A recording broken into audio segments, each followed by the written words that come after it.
Baik. Alhamdulillah. Wassalatu wassalamu ala rasulillah wa ala alihi wa man tabi'ahu wa man wala. Semua dihufur rahman terutama Allah di tengah hari Jumaat yang penuh berkah Allah Subhanahu wa taala. Astaghfirullahaladzim alladzi la ilaha illa huwal hayyul qayyum wa atubu ilaih. Astaghfirullahaladzim alladzi la ilaha illa huwal hayyul qayyum wa atubu ilaih. Astaghfirullahaladzim alladzi la ilaha illa huwal hayyul qayyum wa atubu ilaih. Al-Fatihah. أعوذ بالله من الشيطان الرجيم بسم الله الرحمن الرحيم الحمد لله رب العالمين الرحمن الرحيم مالك يوم الدين إياك نعبد وإياك نستعين اهدنا الصراط المستقيم صراط الذين أنعمت عليهم غير المغضوب عليهم ولا الضالين آمين Amin, amin, amin, amin. Alhamdulillah jemaah semua di tengah hari yang hebat ni kita bertemu dengan rahmat, ridha dan juga keampunan Allah Subhanahu wa taala. Kalau ikut saya punya ni, kita yang ke berapa ini ya? 41. Ha?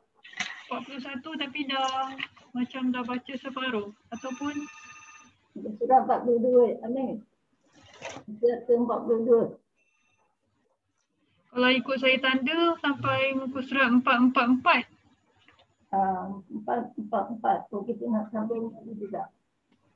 Okey, baik. Kalau 444 kita ambil yang di bawah tu ya. Wala tankihul musyrikati hatta yu'minna. Tak ada. Bawah lagi? Kalau kita hari Jumaat dekat 12.30. Ha? Sudah. Wanita muslimah punya hak untuk menerima atau menolak lamaran yang diajukan kepadanya. Betul kan? 44. Betul insya-Allah. Betul ya? Tak tahulah kalau ada orang lain yang tanda ke, kalau saya tanda situlah. Betul kot insya-Allah. Baiklah. Jadi kita ambil dalam tajuk ni ialah wanita muslimah mempunyai hak untuk menerima atau menolak lamaran yang diajukan kepadanya. Ini maksudnya wanita yang macam mana ni? Dua jemaah ingat. Ini seorang wanita yang dipinang oleh seorang Muslim, maka dia boleh menolak ataupun dia boleh terima dalam keadaan dia itu seorang janda. Itu ya. Janda tidak ada paksaan. Maknanya dia boleh terima dan dia boleh menolak. Baik, kita teruskan ke sini. Walinya tidak mempunyai hak untuk memaksanya menerima laki-laki yang tidak dikehendakinya.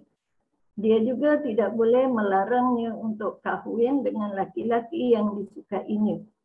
Asalkan lelaki itu baik agama dan akhlaknya. Perhatikanlah pula perkataan Rasulullah SAW berikut ini. Ini dia punya penjelasan. Wanita janda tidak boleh dinikahkan sehingga dia diminta pendapatnya dan anak gadis tidak boleh dinikahkan sehingga dia diminta persetujuannya. Ini di antara dua ya. Kalau janda minta pandangannya, setuju ke tak setuju janda. Kalau dia tak nak, tidak boleh dipaksa. Tapi kalau anak gadis, tidak boleh dinikahkan juga sehingga dia diminta persetujuannya. Persetujuan maknanya seorang ayah dia boleh paksa. Dia setuju ke tak setuju? Syaratnya dia setuju. Sebab kalau tidak setuju, maka akan jadi timbul masalah di kemudian kelak. Cuma kalau anak gadis, maknanya seorang ayah boleh bertindak untuk memaksa anaknya sekiranya pilihannya itu adalah pilihan yang terbaik daripada segi agamanya, akhlaknya, kedudukannya, hartanya. Itu dia ya. Jadi ada kalanya boleh dan ada kalanya tidak. Tapi kalau seorang janda, kalau dia tak nak, tak boleh dipaksa. Itulah keistimewaan seorang janda apabila dia telah bercerai hidup atau bercerai mati. Ya. Wahai Rasulullah sallallahu alaihi wasallam, bagaimana jika wanita gadis itu merasa malu? Beliau menjawab, redanya adalah diamnya. Ini kisah dulu-dulu tu kan. Kalau orang dulu bila ada orang datang Minang, dia tanya macam mana? Kau nak ke tak nak? Dia senyap saja. Senyap tu maknanya dia setuju. Diam itu menunjukkan redanya. Tapi kalau dia kalau dia bersuara, kalau dia ketuk-ketuk dinding dan sebagainya, maknanya dia tidak setuju. Tapi walau bagaimanapun, kena tengoklah juga kenapa dia tak setuju. Mungkin dia dah ada pilihan yang tersendiri, mungkin lebih baik ke ataupun lebih baik pada dia lah. Tapi mungkin tidak baik pula bagi kedua ibu bapanya. Kadang-kadang ibu bapa ni dia lebih perhatian jemaah. Dia tengok kedudukan, dia tengok keluarga, dia tengok adab dan sebagainya. Yang penting adalah agamanya. Okeylah jemaah semua. Jadi kalau jemaah semua nanti ada zuriat, sama ada lelaki dan perempuan, ikutlah apa yang dicontohkan oleh Rasulullah sallallahu alaihi wasallam. Jadi kalau zaman sekarang ni, dia cari sendiri. Ibu bapanya merestui dan meridhoinya. Yang lebih baiknya ialah bahagia di dunia dan bahagia di akhirat. Okay. Bahkan jika seorang wali hendak menikahkan putrinya dan dia tidak merasa enggan, yang berarti dia diberi kebebasan untuk memilih baik janda maupun gadis, maka kalau memang dia mengkehendaki, dia boleh menyetujui apa yang hendak dilakukan oleh walinya. Namun jika tidak mengkehendaki, maka dia boleh menolaknya. Jadi dalam keadaan ini, tengok dalam dua keadaan. Pertama, dia boleh paksa dan kadang-kadang dia kena tengok keadaannya. Kenapa dan mengapa. Boleh je maklum. Kalau cara dulu lain. Kalau sekarang ni lain pula. Kalau dulu ikut je. Kalau pilihan itu pilihan mak ayahnya, dia akan akur. Kerana ketika itu suasananya begitu. Tapi sekarang ni suasananya agak berbeza. Memang beza sangat. Okey ya, macam yang saya kata dulu. Seorang perempuan dia cakap dengan mak ayah dia, mak nanti pukul 12 hari Ahad, mak jangan pergi mana-mana. Nanti ada orang datang, mak jawab apa? Ya je. Ya. Jadi maknya ni pun ayahnya dikata apa? Ya je. Apa yang dikata? Ya. Akhirnya di luar jangkaan dia semua. Tidak ada agamanya, buruk akhlaknya. Yang penting ada gaya. Itu tak payahlah. Okeylah. Jadi diriwayatkan dari Hansa Al-Ansariyah bahawa ayahnya hendak mengahwinkannya, sedangkan ia adalah seorang wanita janda. Namun dia tidak mengkehendaki hal itu. Ini sebagai satu contoh. Al-Hansa Al-Ansariyah maknanya orang Ansar. Jadi dia tidak mengkehendaki hal itu, maka dia menemui Rasulullah sallallahu alaihi wasallam. Jadi siapa yang jumpa? Ayahnya ke Al-Hansa ni. Anaknya itulah dia jumpa Rasulullah sallallahu alaihi wasallam. Kemudian maka dia menemui Rasulullah sallallahu alaihi wasallam dan belum pun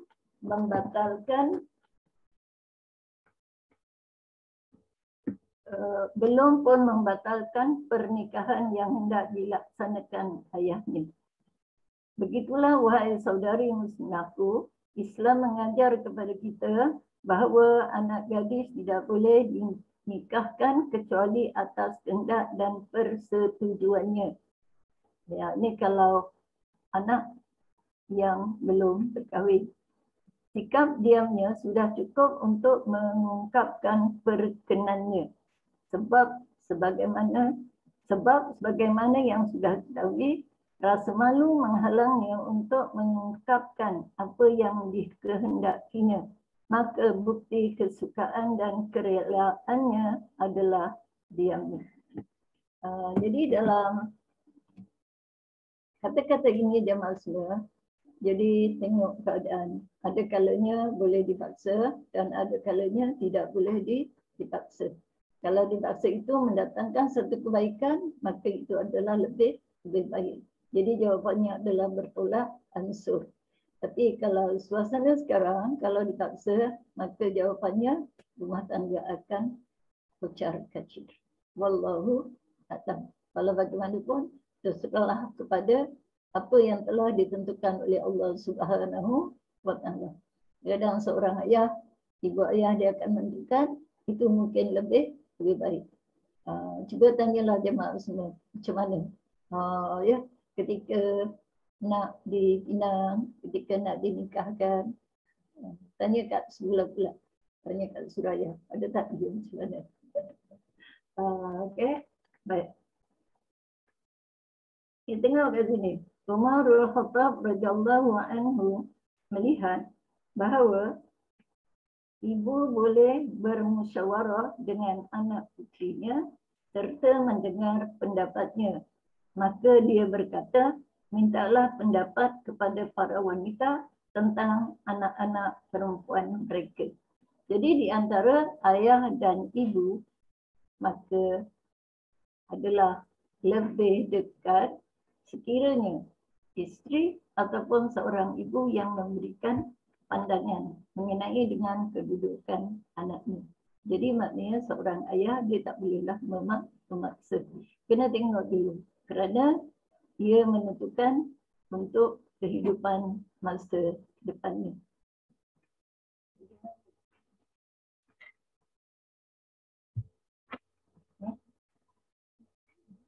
Boleh tak? Okey, jemaah. Itu kata Sayyidina Umar bin Khattab. Sebab sebagaimana yang biasa terjadi, seorang anak perempuan lebih dekat dengan ibunya. Sehingga boleh jadi seorang ibu tahu bagaimana keadaan anak putrinya yang tidak dapat diketahui oleh ayahnya. Ayahnya dilihat daripada segi zahir saja. Tapi seorang ibu dia boleh tengok macam mana keadaannya, dia tunjuk ke macam mana ke. Ini tujuannya adalah untuk menentukan masa depan. Baik, ini merupakan perbicaraan dalam berkaitannya dengan anak gadis. Sedangkan bagi wanita janda, maka dia juga tidak dapat dinikahkan kecuali setelah ada perkenan yang jelas.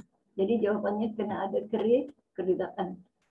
Jadi kenapa kena ada keridaan? Jawapannya ialah untuk menentukan kehidupan masa akan datang. Sebab dia yang akan melaksanakan. Dia yang akan bertanggungjawab daripada A sampai Z. Bukannya kita. Ataupun bukannya mak ayah. Baik. Tidak terlalu sukar bagi wanita janda untuk memberikan jawapan yang jelas. Tidak seperti anak gadis. Seperti apapun keadaannya. Wali tidak boleh melaksanakan pernikahan andai kata tidak meminta izin kepadanya. Dan belum ada kejelasan kehendaknya. Bukti mengenai hal ini telah disebutkan di dalam hadis Nabawi secara jelas. Ini mengenai dengan kedudukan seorang janda. Artinya dia tidak boleh dipaksa, dia boleh pilih dan dia boleh menentukan. Walau apapun ibu dan ayah, dia boleh memberikan pandangan sekiranya pilihannya itu tidak sesuai mengikut pandangan ibu bapanya. Jadi dengan sebab itu, apapun persetujuan daripada ibu bapa itu adalah untuk menentukan kesetiaan dalam rumah tangga. Ya. Kalau anaknya setuju, ayahnya tak setuju, jadi jawapannya macam agak kecar-kacir dan tidak ada. Sebab ada yang tak setuju. Tapi kalau setuju semuanya, maknanya alhamdulillah, tak jadi masalah. Berhubung dengan masalah ini, perhatikanlah wahai saudari muslimahku.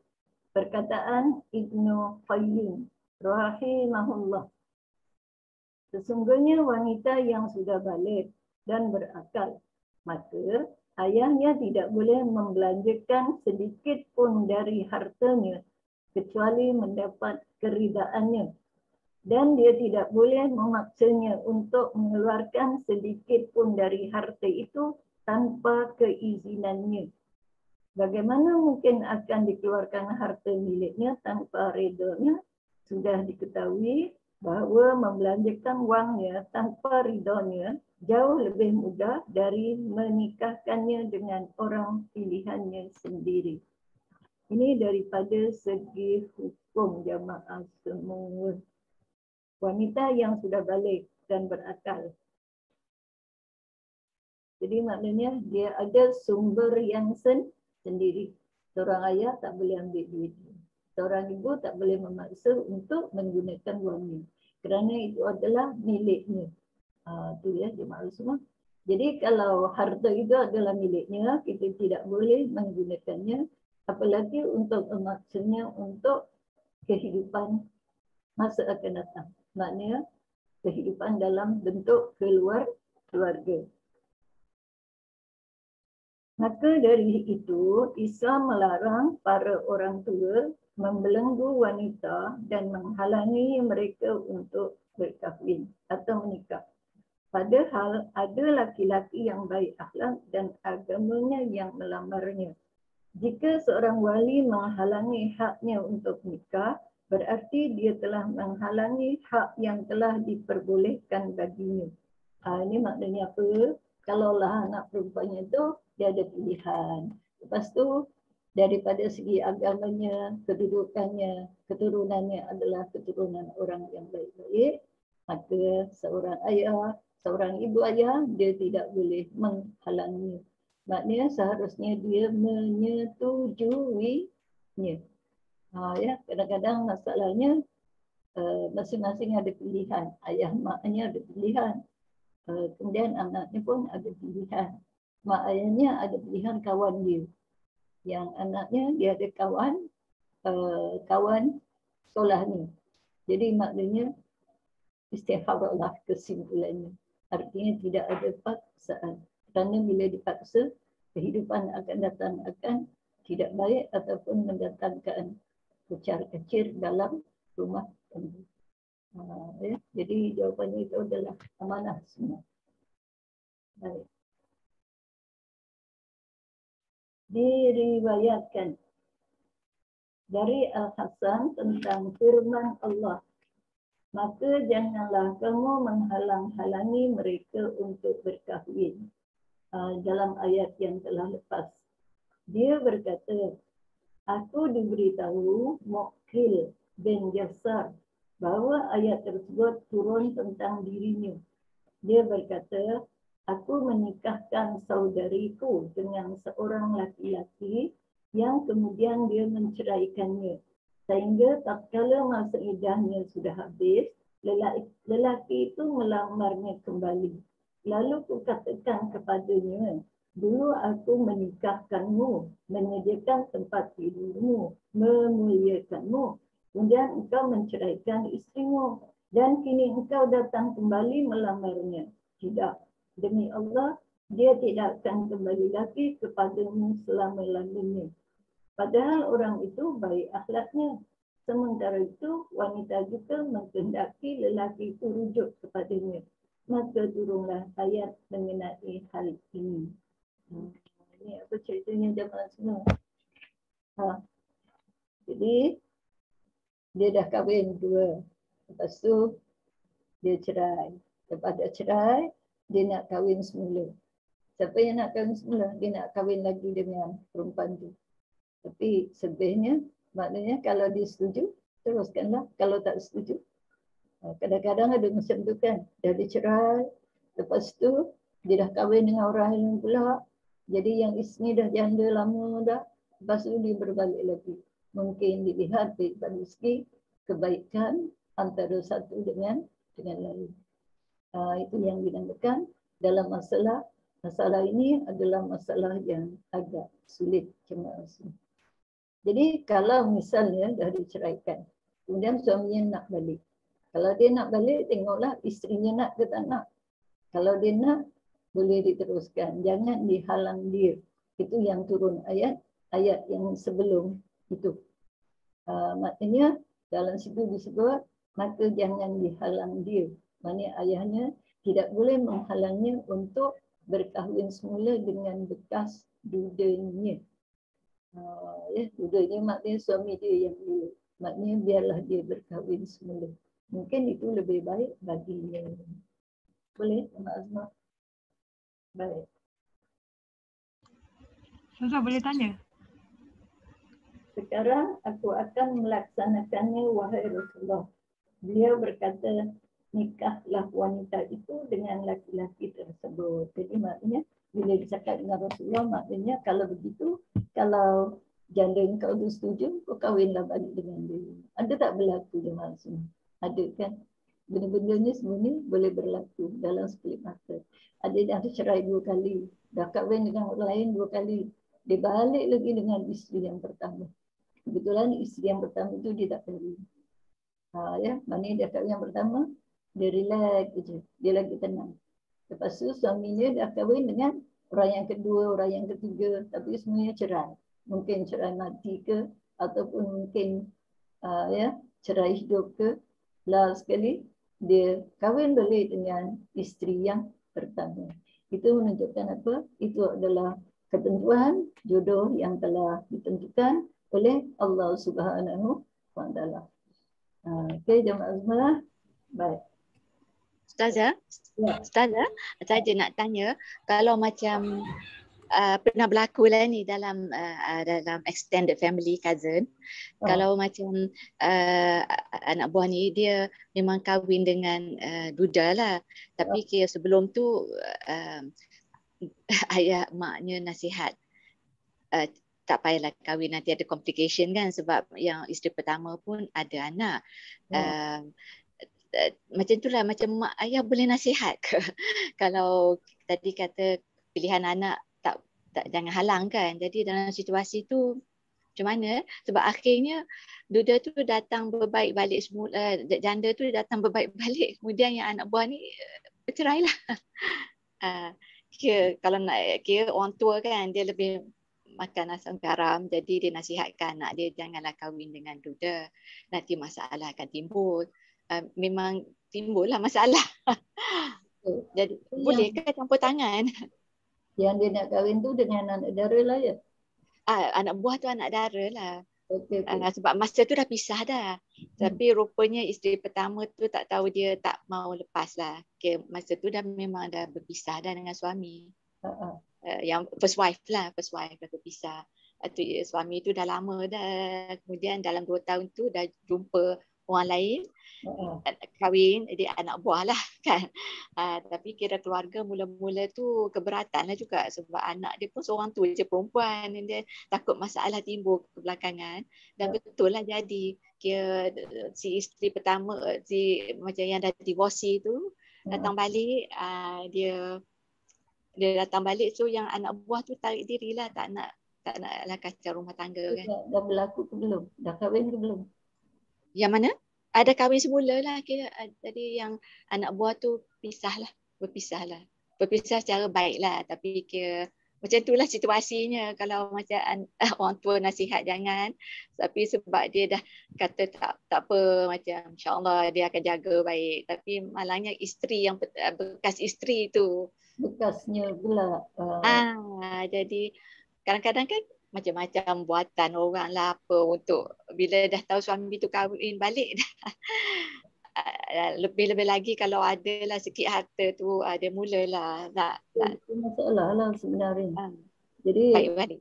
Okey, dalam hal ini ibu bapa walau macam mana pun dia ada hak untuk memberikan pandangan. Pandangan lah ya. Memang wajib. Maknanya dia kena memberikan pandangan, dia tak boleh lepaskan begitu. Tak boleh kata kau dah suka kau kahwinlah. Tak boleh macam tu. Kena bagi pandangan, pandangan ni macam ni. Kalau jadi macam ni, macam ni. Lepas tu yang sepatutnya yang isi dia tahu dulu kan. Kalau dia berpisah sepatutnya ialah sebab itu naluri kan. Mungkin dia anggap suami itu dulu baik ke, mungkin silap dia ke. Yang sekarang lalu banyak masalah. Ayu. Ada pula yang satu kes tu jemaah semua. Dia dengar ada dekat saya. Dia bukan apa. Dia dah kahwin. Lepas tu ada anak. Tapi suaminya dia kahwin lain. Bila suaminya kahwin lain, maka dia macam down dia kata. Sembahyang pun malas, apa semuanya malas. Saya kata, itu maknanya dia sudah ikut hawa nafsu syaitan. Artinya dia telah meletakkan diri di tempat yang paling tinggi. Maknanya dia tak boleh mengawal diri dia. Artinya saya bagi nasihat, cari agama, cari Allah. Itu je lah nak kata macam mana. Ya, yalah. Dah takdir. Allahu Rabbi. Banyak cerita jemaah semua. Ada yang dah ada isteri, ada anak. Yalah. Lepas tu si isteri ni pula boleh pula dia main dengan orang lain. Na'udzubillah. Tu tak tahu macam mana. Itu jawapannya kita kena ingat bahawa apabila kita sudah diijab kabulkan, maka kita kena jaga kesetiaan. Kadang-kadang kita tengok daripada segi apa? Kedudukan, pangkat, handsome dan macam-macam lagi lah yang masuk. Dengan sebab itu agama itu penting dalam hidup kita. Jadi apapun kita kena ingat supaya tidak berlaku kepada kita. Yang ada pada kita itulah yang paling handsome. Jemaah semua. Dia pada kita itulah yang paling handsome. Walaupun orang lain pula handsome. Sebab itu adalah pilihan Allah Subhanahu Wa Taala. Masalah rezeki, itu kenalah usaha dan ikhtiar antara boleh jemaah semua. Terima kasih. Terima kasih Ustazah. Ayah, maka sahabat kita boleh memberikan pandangan yang baik. Bukan pandangan untuk memperak-perandakan. Okey? Baik. Lepas tu Ustazah, Aisyah ada angkat tangan. Kenapa? Aisyah nak tanya soalan ke? tak. Aisyah. Tadi Amy ada soalan tadi? Ada Ustazah. Sikit je lah. Dalam Aisyah. Tak, Amy tadi nak tanya soalan. Amy. buka ayat tadi, buka ayat yang tadi tu. Okey. Baik. Ustazah, ayat ni kan macam menyarankan kita supaya jangan menghalang, tapi dia macam ada cakap baik akhlaknya, maksudnya maksudnya untuk bekas yang akhlaknya baik je lah, kita jangan halang kan. Kalau kita rasa dia punya perangai tu tak elok, tak payah, janganlah terima macam tu ke? Kalau perangainya tak elok, artinya dia jauh dengan agama. Kalau boleh dibimbing, kalau tak boleh dibimbing, maknanya sebelum berlaku lebih baik.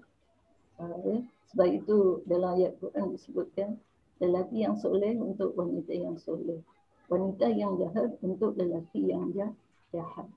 Dia punya pasangan. Lelaki yang berzina, pasangannya adalah wanita yang berzina. Allah dah kata begitu. Walaupun begitu, kalaulah lelaki itu ada satu kekuatan, dia boleh bimbing isterinya. Maknanya lelaki itu dia ada agamanya kuat. Maknanya dia boleh berkahwin kepada orang yang kurang baik akhlaknya. Tujuannya dia nak bimbing dia. Tapi jemaah semua, kalau wanita itu kuat agamanya, tapi bakalnya tidak kuat agamanya, yang ini payah sikit. Payahnya di mana? akhirnya nanti yang perempuan dia akan ikut suami. Daripada segi akhlaknya semuanya habis lebur. Kerana apa? Ialah kerana tuntutan dunia. Kebanyakan macam itu. Jadi yang baiknya, laki yang baik adalah untuk wanita yang baik. Paling tidak agamanya. Nak tengok tu, tengok dia solat ke tak. Kalau dah tak solat tu jemaah semua payahlah sikit. Lepas dah solat, boleh tak dia jadi imam? Maknanya bila jadi imam, dia kuatlah agamanya. Maknanya bila dia boleh jadi imam, artinya dia boleh baca Quran. Sebab bila jadi imam, dia kena baca kuat kan? Mana ada imam baca pelan je. Kau ikut aja. Aku rukuk. Kau jangan dengar bacaan aku. Tak boleh lah macam tu. Ya. Jadi apa-apa dalam kehidupannya, semua dilihat kepada agamanya. Sebab itu disebutkan hadiskan, wanita itu dinikahi kerana 4. Cantiknya, keturunannya, hartanya, agamanya. Tapi walaupun agama tempat yang keempat, agama mengambil tempat yang pertama. Maka agama itu adalah menjadi neraca dalam kehidupan. Dia macam tu jemaah semua. Jadi kita ni kenalah bagi, kalau dia adalah sahabat kita boleh berikan pandangan. Jadi pandangannya agama itu adalah lebih baik. Maknanya boleh bertahan.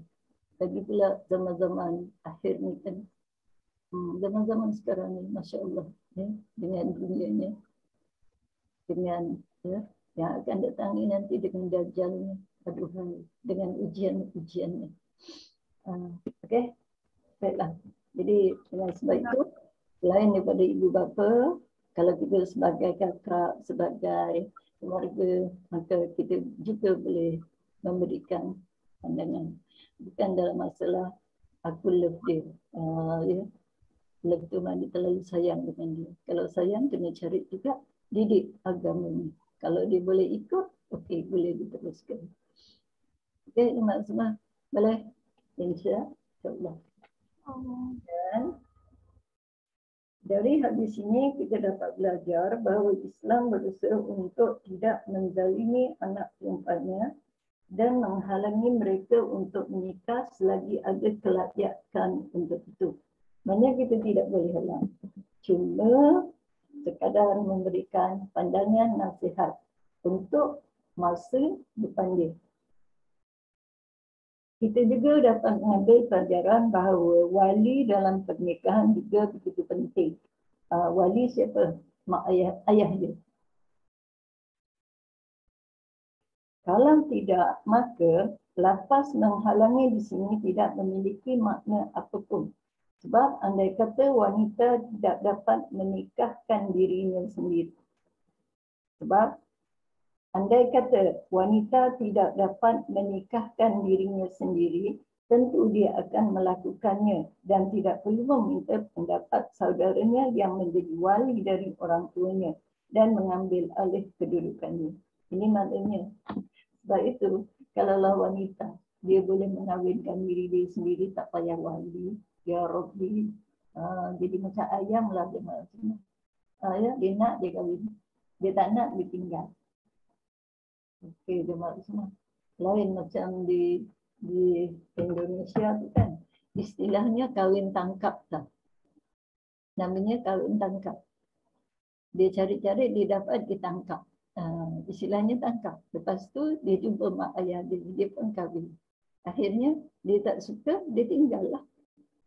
Jadi itu yang banyak berlaku di Indonesia. Tapi insyaAllah di tempat kita tidaklah begitu. Dia kena ada restu, dia ada cara pinang, dia ada cara yang beradab sebagai sopan santun orang kita Melayu. Dan dalam masalah ini ikut negeri pula. Kalau yang negeri mana ya? Negeri Sembilan ke negeri mana ke yang terlalu banyak dia punya adatnya.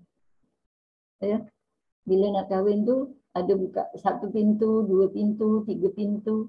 halangan-halangan ya Allah. Tu dah nikah tu, masa nak kahwin ni.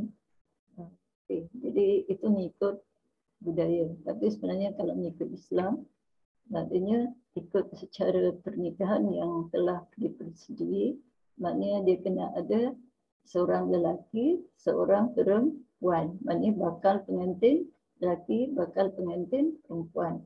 Lepas tu mesti ada wali. Siapa wali? Ayahnya.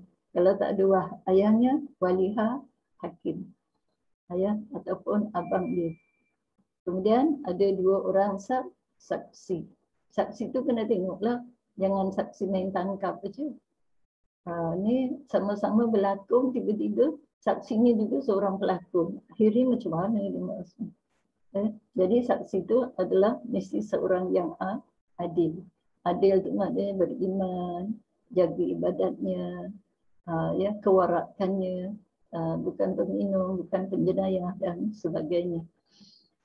Jadi lepas tu kalau dah ditemukan, aku nikahkan kau dengan sekian-sekian, maka dah jadi haknya, tidak ada halangan untuknya. Jadi dalam masalah ini, dulu lain dengan sekarang. Kalau dulu, lepas nikah, perempuan tu dah jadi milik dia kan.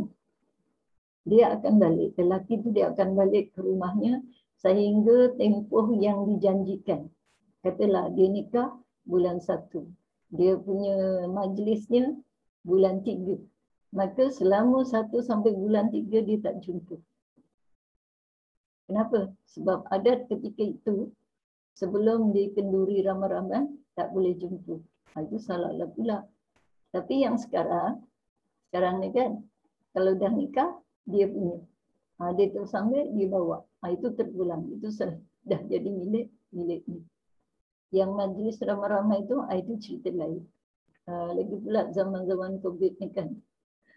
Ya, kesian. Nikah di mana? Imamnya di sebelah pagar. Dia punya pengantin dalam pagar. Adalah 2-3 orang, kesian kan. Okey, jemaah semua. Jadi itulah dia. Dalam masalah ini adalah masalahnya sebenarnya dalam Islam terlalu mudah.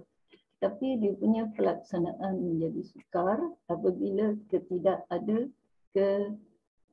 kesepaduan. Maknanya tidak ada persetujuan di antara kedua belah pihak. Nanti mak mertua macam ni, mak dia macam ni, itu akhirnya berkelagak. Samalah dengan contoh balik kampung, ya, masih balik kampung dia je, balik kampung kita tak. Kita tak tahulah jemaah macam tu ke? InsyaAllah tak. Okay. Baik, kita teruskan. Ini tajuk lainnya. Waspadailah pernikahan sir dan secara tradisional. Sir tahu tak? Sir. Cara senyap. Apa cara senyap? Dia pergi kahwin dekat Thailand. Itu sir. Kalau secara terang, di mana dia tinggal? Kalau Shah Alam, di Shah Alam lah. Maknanya mengikut prosedur yang sebenar. Maknanya dia kahwin lari. Orang tak tahu. Itu maknanya menyukarkan. Menjadikan fitnah nanti. Baik. Wahai saudari muslimahku. Pada zaman sekarang dia maksudnya. Di mana keadaan dunia sudah jauh dari syariat yang hanif, yang suci. Dan adanya pelbagai tujuan yang tersembunyi di dalam diri mereka yang tidak diketahui kecuali Allah semata. Ternyata mereka melaksanakan sebahagian cara perkahwinan yang harus engkau ketahui ketetapan hukumnya dan engkau harus menyampaikannya kepada wanita muslimah lain yang belum mengetahui.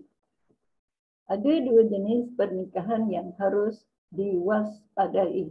Pertama, pernikahan secara sir.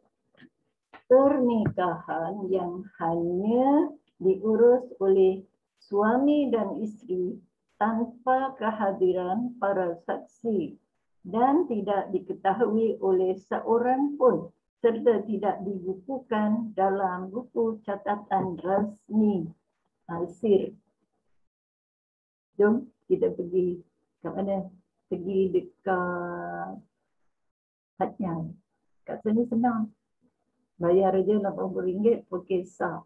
Tapi bila balik ke Malaysia, maka dia akan dikenakan denda. Dendanya RM10,000, RM5,000, RM2,000 untuk nikah sendiri. Sebab tak ada wali.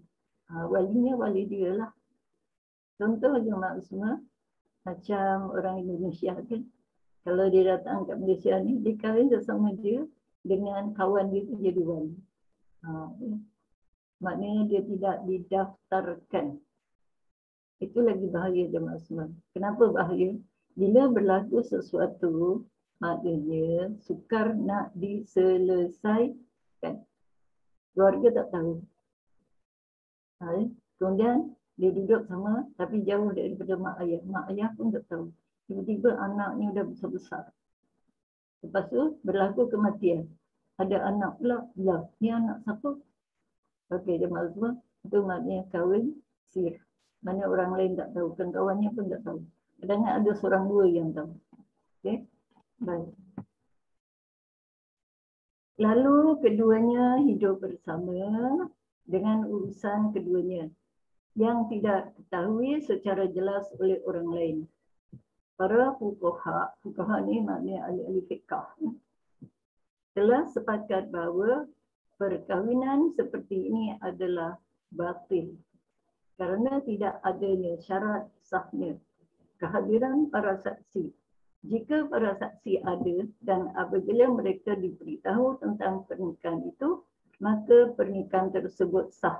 Meskipun akhirnya kedua suami isteri itu menyembunyikan diri dan tidak memperlihatkan pernikahannya.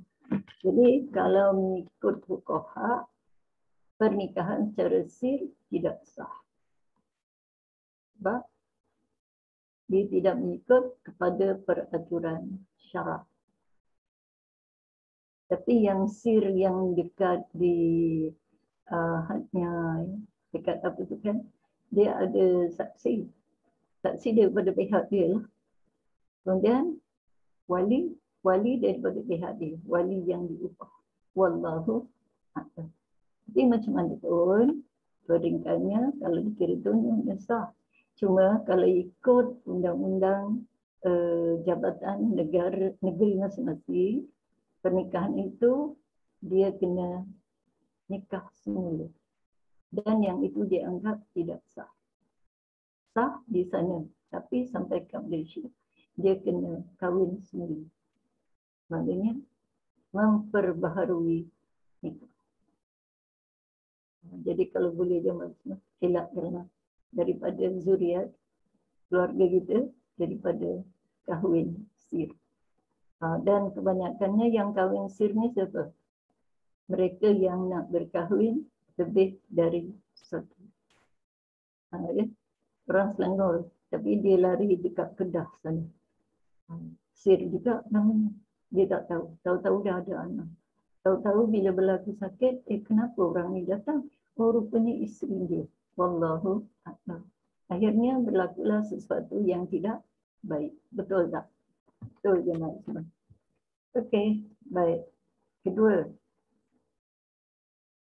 pernikahan secara tradisional adat. Gambarannya, pernikahan dihadiri para saksi namun tidak dibukukan dalam catatan resmi yang memang ditandatangani oleh orang-orang yang berhak dalam urusan tersebut. Ini merupakan kebiasaan yang akan lebih sempurna, rukun dan syaratnya agar pernikahan itu benar-benar menjadi sah. Memang akad semacam ini sudah boleh menetapkan semua hak-hak suami isteri di dalam syariat. Tetapi masih ada yang kurang, iaitu berupa pengesahan secara rasmi dan sah di sisi undang-undang negara.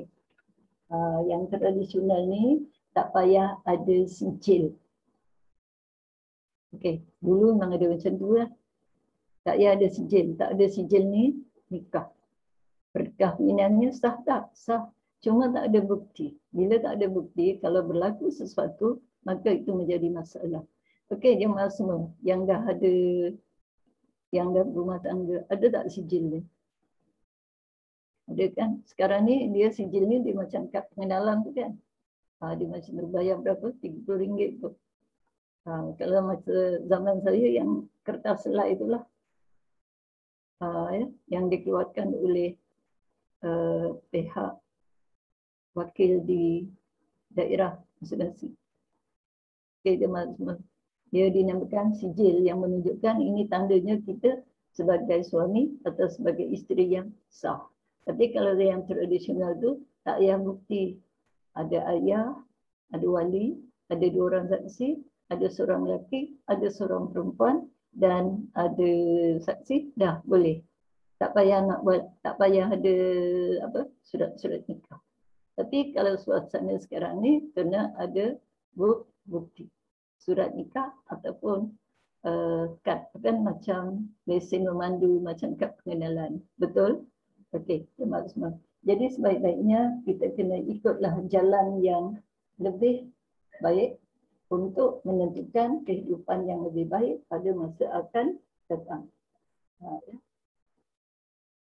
Jadi yang ditangani oleh petugas khusus yang diharapkan dapat menjaga keutuhan keluarga dan memelihara hak-hak bagi wanita. Sebab suatu masa tidaklah sama dengan masa yang lain. Dan manusia yang satu tidak sama dengan yang lain. Sebab sering terjadi kemudian ada pelanggaran terhadap jaminan. Para wanita terlantarkan dan anak-anak diremehkan kerana tidak adanya catatan resmi tentang akad pernikahan. Jadi jemaah semua, sebenarnya yang kad tu untuk apa? Untuk mengesahkan menjadi bukti yang dia adalah suami isteri yang sah. Kemudian bila ada sesuatu peristiwa yang akan datang, berlaku tuntutan hak. Kalau berlaku perceraian tentang harta. Yang kedua, penjagaan anak. Jadi kalau tak ada bukti, apa yang nak dijadikan sebagai bukti? Cakap aja dah tak boleh. Sama dengan cerita orang-orang dulu zaman semua. Datuk nenek kita. Dia beli tanah antara A dengan B, tukar-tukar aja. Aku duduk sini, kau ambil aku punya, kau duduk sana, kau ambil, tukar aja. Masa dia hidup, bila dia dah tak ada, apa jadi? Maka jawapannya berlakulah perebutan, kezaliman dan macam-macam lagi. Begitulah juga jemaah semua. Sekarang ni kan masalah perceraian, ya Allah, dekat Jabatan Agama. Itu pun dah ada bukti dah semuanya, pun sangat tuntut. Betul tak? Masalah penjagaan, masalah nafkah dan macam-macam lagi. Itulah dia kisahnya jemaah semua. Jadi kita kenalah ikut prosedur yang telah ditentukan demi untuk menjaga maslahah dalam kekeluargaan. Okey, baik. Di antara hukum nabawi, maka dengan adanya catatan resmi ini setidak-tidaknya boleh dijadikan sebagai jaminan bagi hak-hak wanita yang kedudukannya serba lemah. Jadi tujuannya adalah supaya wanita tidak ditindas. Wanita tidak dijadikan sebagai ketika wangi disanjung, ketika layu terkulai, jadi sampah. Na'udzubillah jemaah semua. Sekarang ni banyak yang macam tu kan. Kerana apa? Jawapannya agama. Jadi agama itu menentukan kehidupan sebenarnya. Ada perasaan ihsan, timbang dan rasa. Baik. Di antara hukum nabawi yang menjadi penutup dari wasiat ini ialah perkataan beliau, jika dia sudah disetubuhi maka mahar tidak menjadi miliknya. Apa makna mahar? Mas kahwin. Jadi jemaah semua ada tak mahar hari itu? Berapa maharnya? RM80.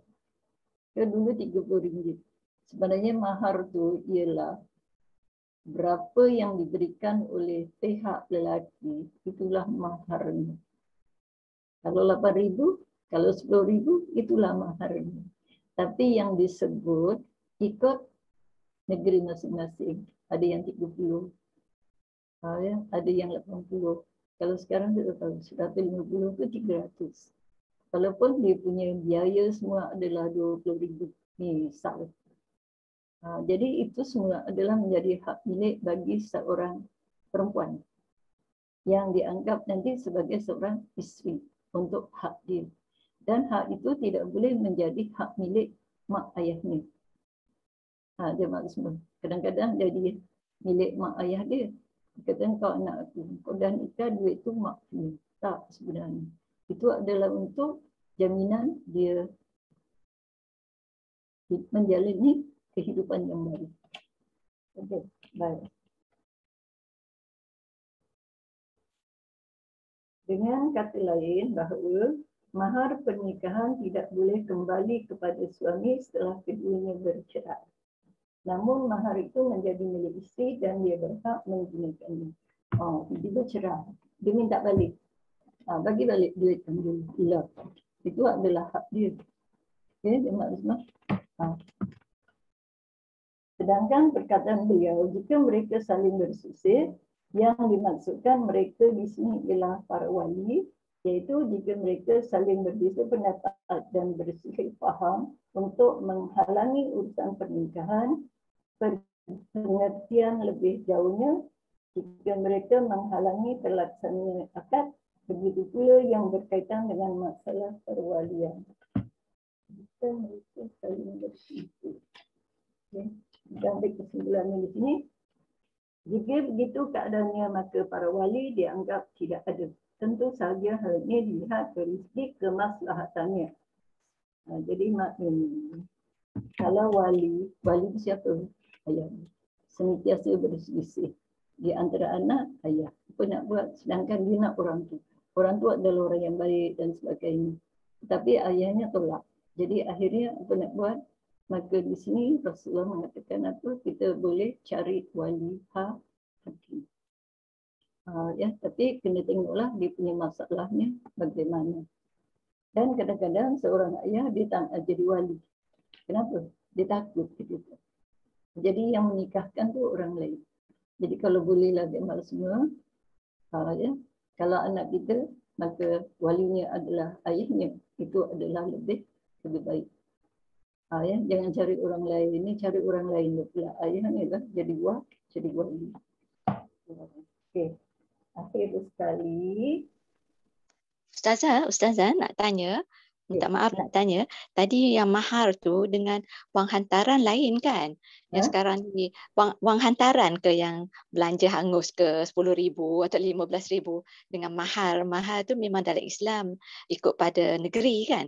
Tapi yang kita bagi contohnya 10,000 ke dengan hantaran-hantaran lain, yang itu kalau tak jadi boleh tuntut balik ke? Sebenarnya macam ni. Kalau ikut apa yang diberi oleh seorang lelaki, kalaulah dikata 20,000, maka 20,000 itu sebenarnya jadi mahar. Cuma istilahnya mahar yang disebut. Itu mahar, itu consider mahal lah. Dua mahar yang disebut dalam majlis tu, itu mahar yang ditetapkan oleh negeri masing-masing. Tapi kalau dia nak tuntut sebelum disetujui, dia boleh tuntut. Boleh ambil balik. Tapi kalau sudah disetujui, maka dia adalah menjadi miliknya. Ini maknanya kalau dia dah hantar mahar, katalah dia dah bagi belanja 15,000. Tiba-tiba tak jadi. Maknanya tak jadi kan? Bila tak jadi, maknanya yang diberi itu maknanya kalau dia minta balik, kita boleh pulangkan. Tapi zalimlah pula, dah bagi. Itu maknanya orang yang tak kurang agama. Dia kata tak apa, apa yang aku beri, aku ridha je. Itu maknanya baiklah. Maknanya mahar tu adalah hantaran. berapa pemberian yang dikeluarkan oleh pihak lelaki. Okey, terima kasih Ustazah. Disebut istilahnya. Yang disebut RM80. Kenapa pula RM80 yang disebut padahal aku RM50,000. Kenapa tak disebut RM50,000? Itu maknanya disebut dalam mahar negeri masing-masing. Itu maknanya yang disebut. Okey. Boleh. Terima kasih. Baik. Kesimpulannya,